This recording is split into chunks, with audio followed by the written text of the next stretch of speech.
పార్వతీపురం మన్యం జిల్లా పాలకొండ ప్రాంతంలోని తోటపల్లి పాత కాలువల ఆధునీకరణ పనులను సాగునీటి ప్రాజెక్టుల ప్రాధాన్యత జాబితాలో చేర్చాలని తోటపల్లి కాలువల ఆధునీకరణ పనుల సాధన సమితి ఏపీ రైతు సంఘం ప్రభుత్వాన్ని కోరాయి.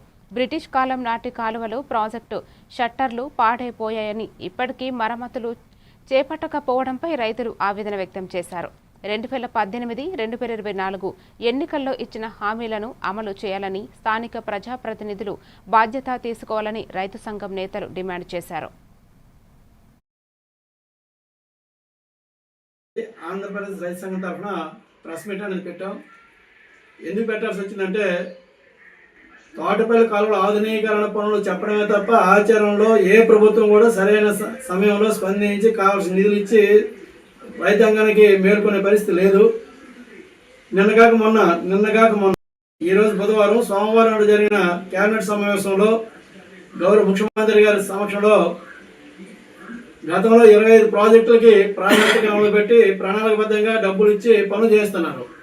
మరి సోమవారం నాడు జరిగినట్టు మరో 11 మొన్న తీసుకున్నారు. అందులో తోటపల్లి ప్రాజెక్టు పరిధి అంటే అందరూ కూడా మేము అనుకుంటున్నాం.